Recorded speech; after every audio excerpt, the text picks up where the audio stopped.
하나님 말씀 보겠습니다. 하나님의 말씀은 마가복음 9장 14절에서 29절 말씀입니다. 이에 그들이 제자들에게 와서 보니 큰 무리가 그들을 둘러싸고 서기관들이 그들과 더불어 변론하고 있더라.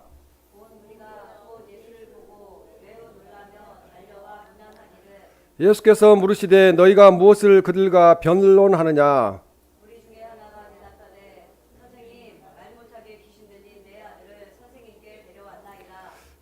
귀신이 어디서든지 그를 잡으면 거꾸러져 거품을 흘리며 이를 갈며 그리고 파리에 지는지라.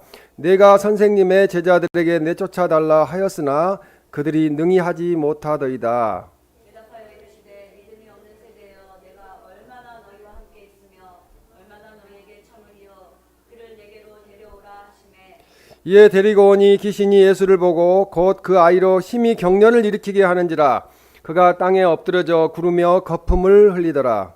예수께서 그 아버지에게 물으시되 언제부터 이렇게 되었느냐 하시니 이르되 어릴 때부터니이다.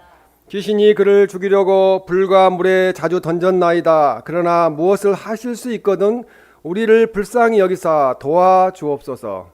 예수께서 이르시되 할 수 있거든이 무슨 말이냐 믿는 자에게는 능히 하지 못할 일이 없느니라 하시니 곧 그 아이의 아버지가 소리를 질러 이르되 내가 믿나이다. 나의 믿음 없는 것을 도와주소서 하더라.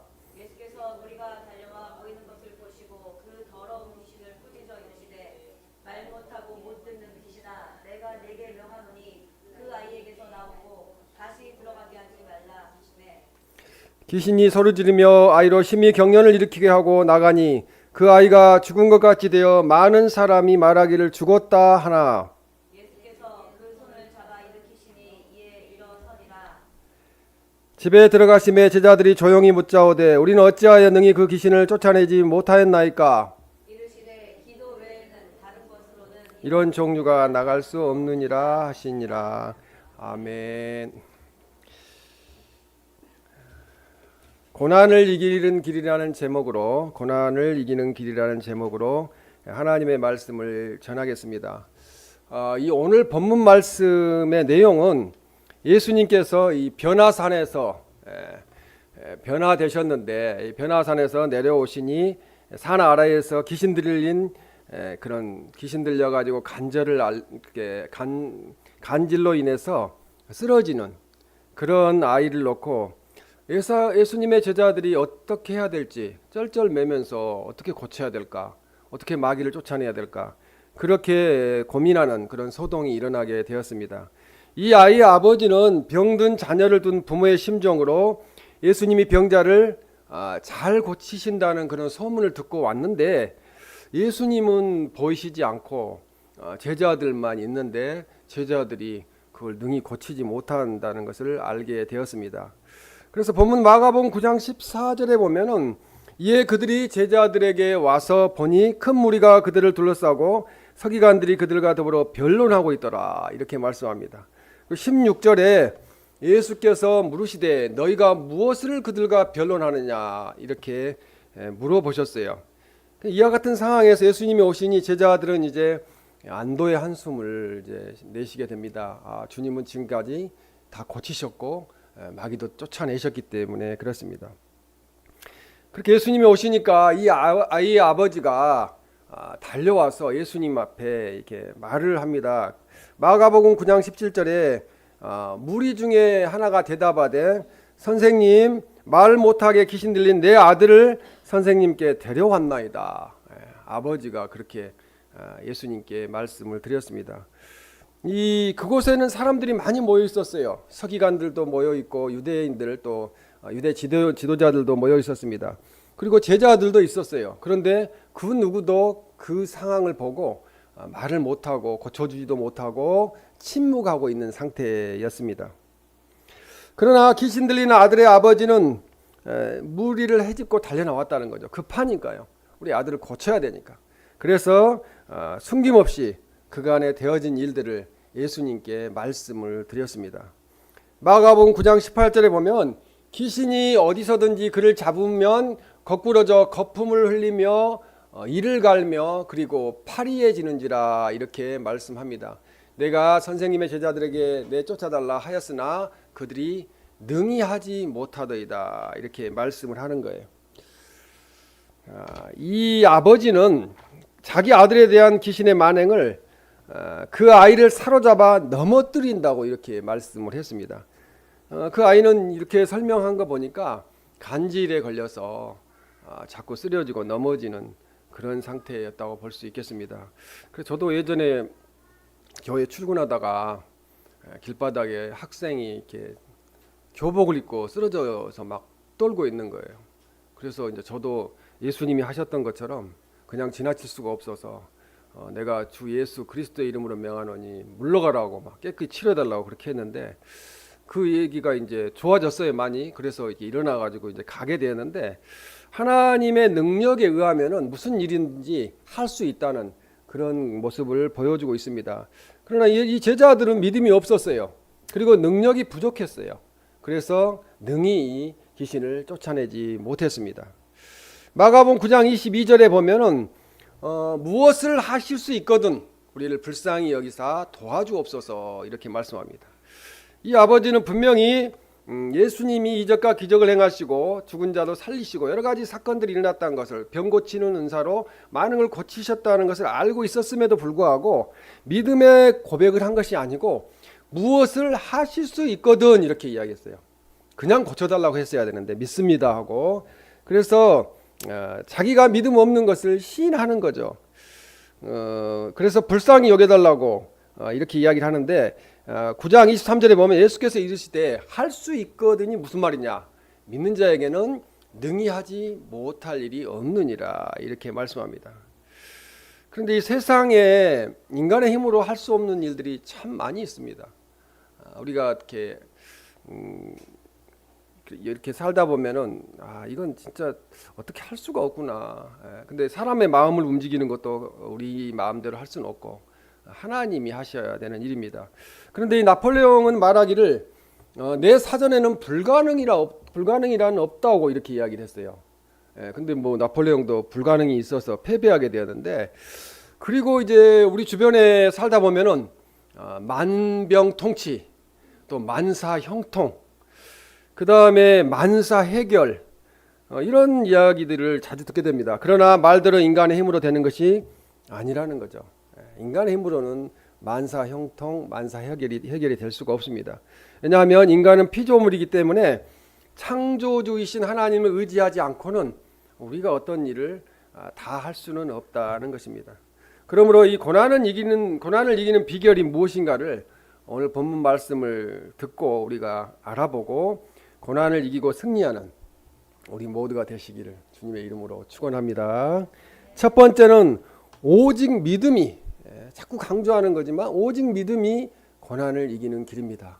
그래서 이 아버지가 믿었던 것처럼 나중에 믿었잖아요. 내가 믿나이다. 불쌍히 여겨달라. 그렇게 우리도 믿어야 될 줄로 믿습니다. 마가복음 9장 19절에 믿음이 없는 세대여 이렇게 말씀하세요.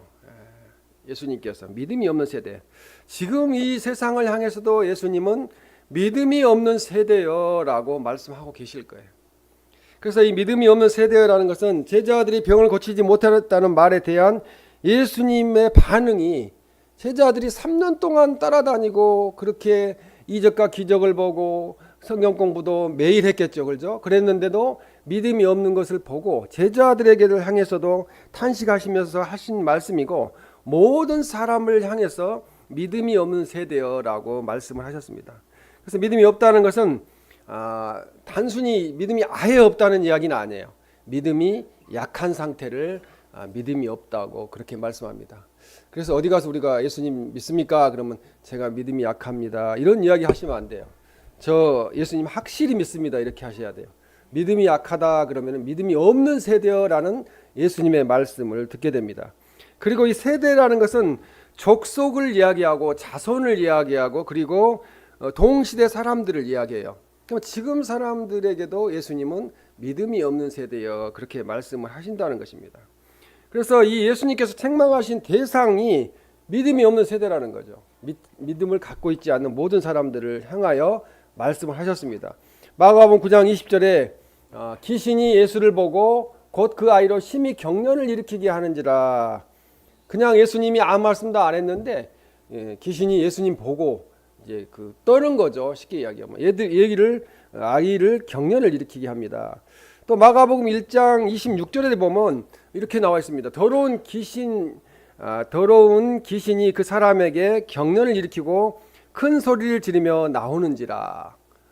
이미 이 예수님께서 마귀를 쫓아낸 것을 주변에 있는 사람들 많이 따라다녔을 거 아니에요. 다 보았고 그 다음에 또 제자들도 이미 보았던 사건입니다. 예수님이 자신을 정복하고 추방시킬 분으로 알아차리고 이 마귀가 환자에게 더 경련을 일으키는 거예요. 그러니까 초창기에 마귀를 쫓아낼 때 보면은 더 막 해방을 놔요. 막 침을 받고 욕을 하고 막 그렇게 합니다. 그러면 무서워서 나 무섭다 해갖고 포기해버리면은 귀신을 쫓아낼 수가 없는 거예요. 마가복음 9장 21절에 보면 예수님께서 그 아버지에게 물으시되 언제부터 이렇게 되었느냐라고 물어보십니다. 그럴 때 이 아버지의 대답은 어릴 때부터니이다 이렇게 대답을 합니다. 이 환자의 상태가 장기간에 걸쳐서 진행되어 왔다는 거죠. 어릴 때부터 그랬으니까. 귀신이 마귀가 어릴 때부터 그 아이에게 들어갔다는 것입니다. 그래서 이 어릴 때부터라는 것은 그 아이의 지각이 발달하기 시작할 때부터 그렇게 마귀가 그 아이를 잡았다고 볼 수 있습니다. 그래서 우리는 항상 깨어 있고 기도해야 돼요. 그냥 마귀가 우리를 생각을 점령하거나 우리의 육신에 들어와서 우리를 점령하지 못하도록 그렇게 해야 됩니다. 그래서 22절에 보면은 귀신이 그를 죽이려고 불과 물에 자주 던졌나이다. 그 아이는 불과 물에 들어가고 싶지 않는데 귀신이 그렇게 끌고 들어가는 거예요. 그래서 그 아이를 망가지게 만드는 것입니다. 귀신의 본질은 인간성을 파괴하는 거예요. 궁극적으로 한 인간의 영육을 죽이려는 것입니다. 그래서 우리가 시험에 들지 않게 깨어 있어야 돼. 귀신이 우리를 주장하지 못하도록 해야 됩니다. 본문에서는 귀신이 한 아이의 정신을 지배하고 조종하게 되었고 자꾸 파멸시키려고 그렇게 했다고 말씀하고 있습니다. 성경 히브리서 11장 말씀에 보면 믿음으로 역사를 일으킨 그런 사람들이 많이 나옵니다. 거기에 아벨이 나오고 또 365년을 살았던 에녹이 나오고 노아가 나오고 아브라함이 나오고 사라, 이삭, 야곱, 요셉, 모세가 나옵니다. 그리고 마지막에 기드온과 바락과 삼손과 입다와 다윗 또 사무엘과 선지자들 그렇게 나오게 됩니다. 이들은 다 믿음으로 역사를 일으켰습니다. 그리고 다니엘은 믿음으로 사자의 입을 하나님께서 봉해 주심으로 살아났게 되고 사드락과 메삭과 아벳느고는 풀무불에 들어갔는데도 타지 않고 머리카락 하나도 상하지 않는 역사가 일어났습니다. 그래서 히브리서 11장 6절에 믿음이 없이는 하나님을 기쁘시게 하지 못하나니라고 말씀합니다. 그러니까 우리가 하나님을 기쁘시게 하는 거 믿음이라는 거죠. 믿음. 물론 행위도 따라가야 되고 근데 믿음이 가장 중요하다고 말씀하고 있습니다.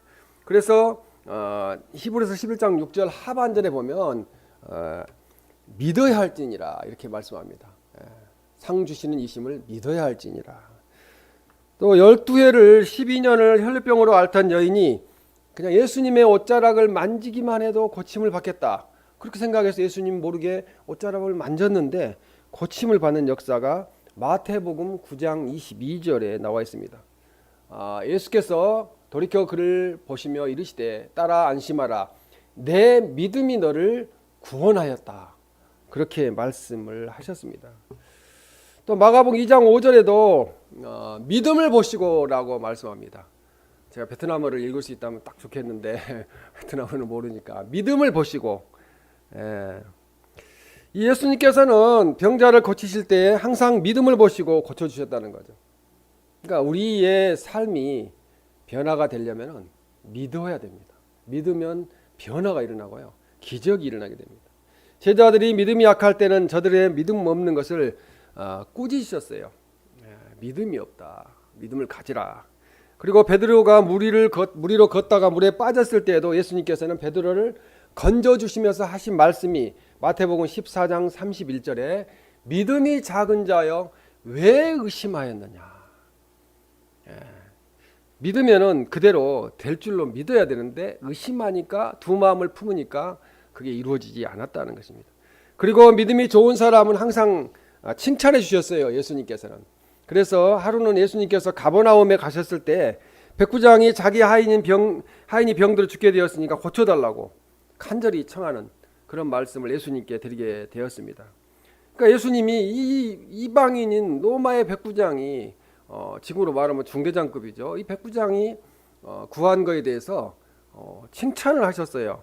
그래서 이 누가복음 7장 9절에 보면 이러한 믿음은 만나보지 못하였노라 하시더라. 믿음이 너무 좋다는 거죠. 믿음만이 고난을 이기게 합니다.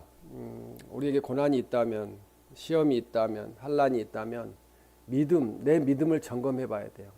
내 믿음에 하나님을 믿는, 예수님을 믿는 믿음에 이상이 없는가, 그렇게 점검을 해봐야 됩니다. 오늘 본문 말씀 마가복음 9장 23절에 보면 예수께서 이르시되 할 수 있거든이 무슨 말이냐, 이렇게 말씀합니다. 마가복음 9장 22절에 보면 무슨 말씀을 했냐면은 이 아버지가 무엇을 하실 수 있거든 우리를 불쌍히 여기서 도와주옵소서 이렇게 해서 아까 말씀드렸지만 예수님께 그냥 고쳐주세요.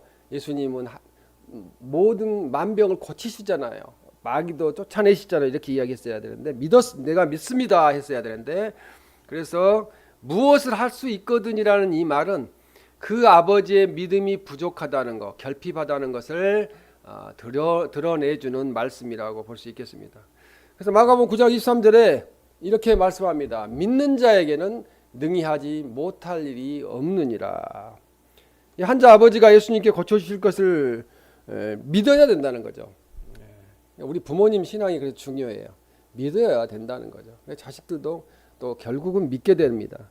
그래서 믿음으로 귀신이 나가게 되고 병이 치료받는 역사가 일어나게 됩니다.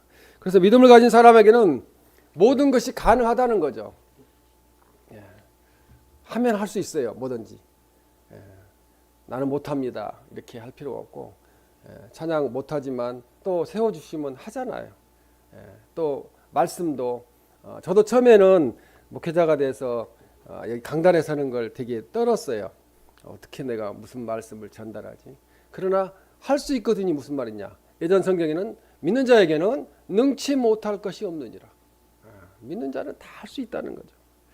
그래서 마가복음 9장 24절에 그 아이의 아버지가 소리를 질러 이르되 내가 믿나이다. 나의 믿음 없는 것을 도와주소서. 이 아버지는 대단해요. 바로 믿어요. 바로 곧이라고 써 있잖아요. 곧 믿었다는 거예요. 곧 바로. 그래서 소리를 질렀다는 것은 그 자녀를 사랑하는 마음이 너무 격정적이어서 우리 자녀를 어떻게든지 마귀를 쫓아내고 치료받아야 된다는 그 열정으로 그 소원으로 그렇게 소리를 질렀다는 거죠. 그래서 믿음만이 불가능을 가능하게 합니다. 믿음은 맨날 강조해도 중요합니다. 내가 할 수 없는 일들을 하나님은 능히 하실 수 있습니다. 지금 환경을 보고 이건 내가 할 수 없다. 나는 왜 이렇게 환경이 이럴까? 이렇게 할 필요 없어요. 하나님이 환경을 바꿔주시는 것은 믿음만 있으면 순간에 바꿔줄 수 있다는 거죠. 그리고 훈련을 받고 있으면 돼요. 우리가 믿음이 있는데도 이런 환경을 갖고 있다는 것은 훈련받고 있다는 거예요. 더 강한 믿음으로 또 튼튼한 그런 믿음으로 이렇게 하기 위해서 그렇게 하신다는 것입니다. 그래서 이 아버지는 주여 내가 믿나이다. 내가 믿나이다. 이렇게 말씀을 하는 겁니다. 그래서 우리도 주여 내가 믿나이다. 그렇게 고백하는 그런 믿음을 우리가 소유하여서 고난을 이기고 승리하는 우리 모두가 되시기를 주님의 이름으로 축원합니다. 두 번째로 오직 하나님의 성령의 능력이 고난을 이기는 길이라는 거죠. 우리 안에 성령님이 계세요. 하나님의 영이 계세요. 그 영이 세상 끝날까지 함께 하신다고 그랬어요. 그래서 마가복음 9장 25절에 귀신아 내가 내게 명하노니 그 아이에게서 나오고 다시 들어가지 말라 하시매. 26절에 귀신이 소리 지르며 아이로 심히 경련을 일으키게 하고 나가니 나갔다는 거죠. 마귀가 바로 나갔다는 거죠. 이 장면은 귀신이 그 아이에게 쫓겨나기 직전에 최후 발악을 하는 모습으로 귀신이 소리 질렸다는 표현을 사용하고 있습니다. 귀신이 도망치면서 소리를 지르는 거예요. 그래서 그 귀신 행동 때문에 환자는 크나큰 충격을 받아서 발작을 해가지고 마침내 죽은 모습처럼 되었다는 것입니다. 이걸 보니까 저도 이제 할머니 전도사님 가방 들고 비서로 쫓아다녔으니까 마귀 쫓아나는 걸 수없이 봤어요.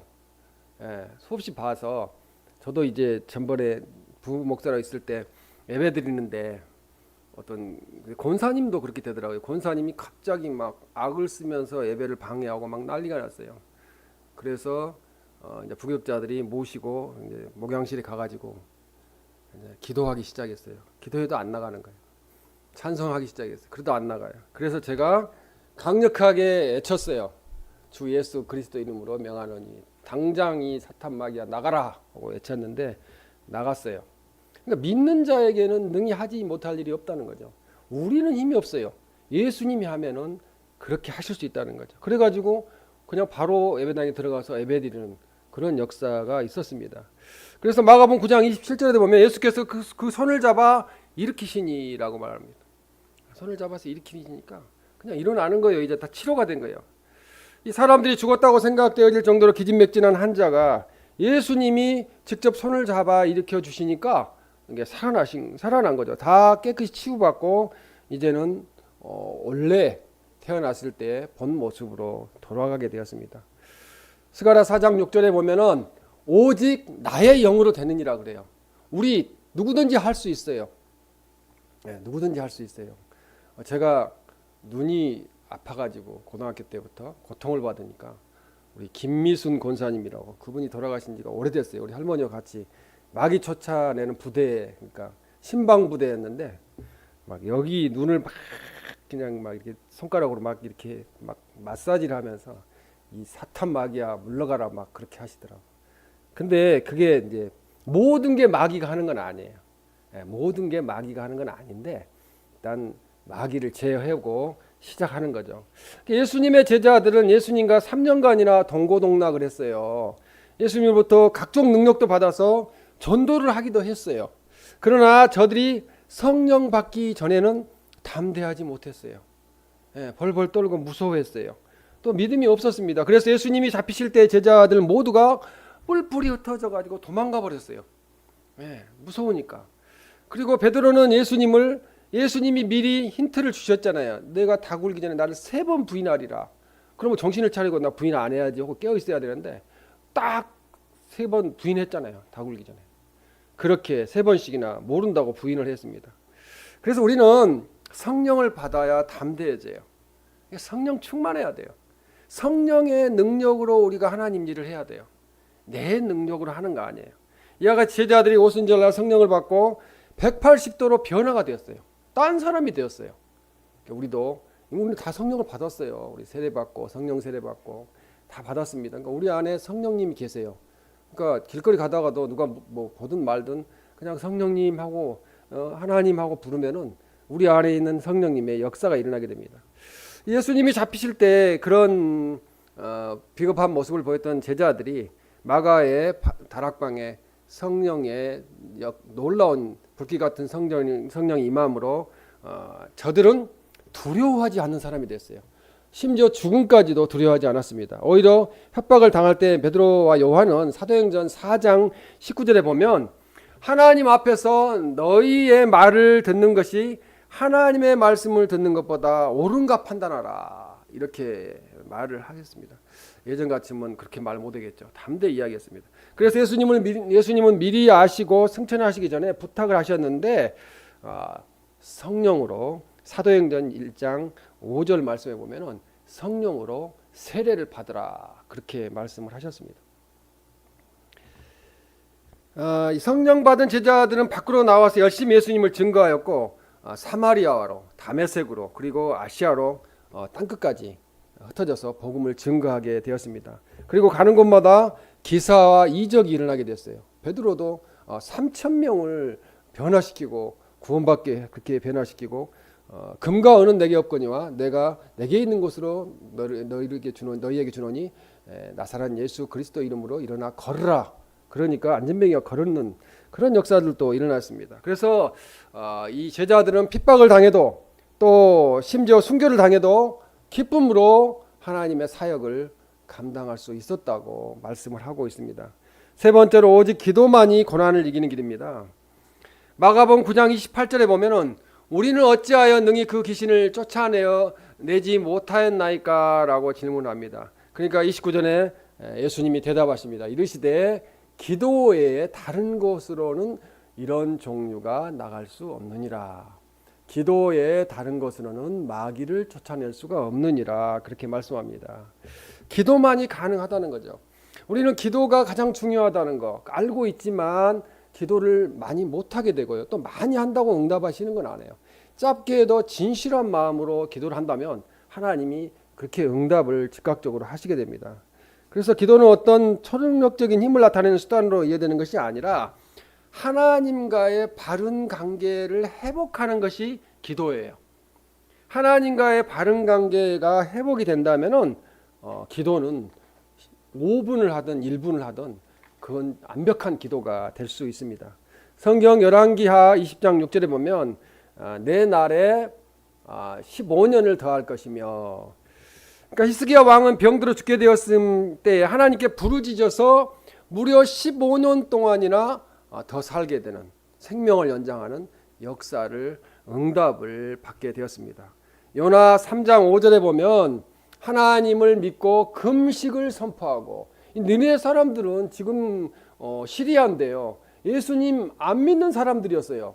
그런데 금식을 선포하고 금식을 하면서 기도했어요. 그럴 때 니네 성은 요나의 전도를 받고서 이렇게 회개하고 기도하니까 유황불로 멸망받을 것을 다시 면하게 되는 그런 기적이 일어나게 되었습니다. 에스더 4장 16절에 보면 나를 위하여 금식하되 밤낮 3일을 먹지도 말고 마시지도 마소서. 금식기도 이거 확실히 하는 거죠. 안 먹고 기도하는 거니까. 그렇게 기도했을 때 이 하만의 관계로 인하여 유대인들이 다 죽을 수밖에 없었는데 오히려 역전이 돼가지고 하만이 죽게 되고 유대인들이 구원받는, 온 백성이 구원을 받는 그런 역사가 일어나게 되었습니다. 사무엘상 1장 10절에도 보면은 여호와께 기도하고 통곡하며 라고 말씀합니다. 한나는 하나님께 간절히 기도하며 무자함으로 온갖 서름을 당하였던 그 한나가 이제 사무엘을 낳게 되었고요. 자녀들을 많이 낳게 되는 그런 역사가 일어나게 되었습니다. 기도가 안 나오면요, 하나님 불러놓고 울면 돼요. 울면요, 이게 여자분들 특히 울면은 남자들은 마음이 되게 약해지거든요. 어쩔 줄을 몰라요. 어떻게 내가 해야 되지 이렇게 되거든요. 그런데 하나님도 우리가 울면서 기도하면은 즉각적으로 울지 않게 그렇게 이루해 주실 줄로 믿습니다. 그래서 오직 믿음이 고난을 이기는 길입니다. 우리가 더욱 믿음이 강해져야 됩니다. 어떠한 일에도 흔들리지 않는 믿음, 견고한 믿음, 또 오직 하나님의 성령의 능력이 고난을 이기는 길이라는 거죠. 그런 길이기 때문에 성령님을 의지해야 돼요. 내 안에 계시는 성령님, 나와 동행하시는 성령님, 세상 끝날까지 너희와 함께 하시겠다는 예수님의 성령님, 나를 도와달라고 그렇게 기도해야 될 줄로 믿습니다. 그래서 기도만이 고난을 이기는 길이에요. 그러니까 우리는 다 알고 있어요. 다 알고 있는데 그 실천하는 게 쉽지 않아요. 기도는 기도원 가야 되고 한 2시간, 3시간씩, 어떤 분은 7시간 한다고 그러는데 그렇게 해야 된다고 생각하는데 그렇지 않다는 거죠. 큰 교회, 대형 교회 목사님들이 7시간 기도할 수 있는 기도 제목이 있어요. 왜? 한 줄씩만 해도 그렇게 되겠죠. 그러나 기도는 오래 한다고 응답하시는 것이 아니고, 아까 말씀드렸듯이 하나님과의 바른 관계를 정립해 놓으면은 잠깐 해도 하나님은 내 사랑하는 아들아, 내 사랑하는 딸아 하면서 응답하시고 모든 문제를 해결하여 주실 줄로 믿습니다. 우리가 믿음으로 살고 성령의 능력을 부어주시라고 기도드리므로 세상 모든 근심과 걱정과 염려를 하나님께 맡기고 이 세상을 이기는, 고난을 이기고 승리하는 우리 모두가 되시기를 주님의 이름으로 축원합니다. 아멘.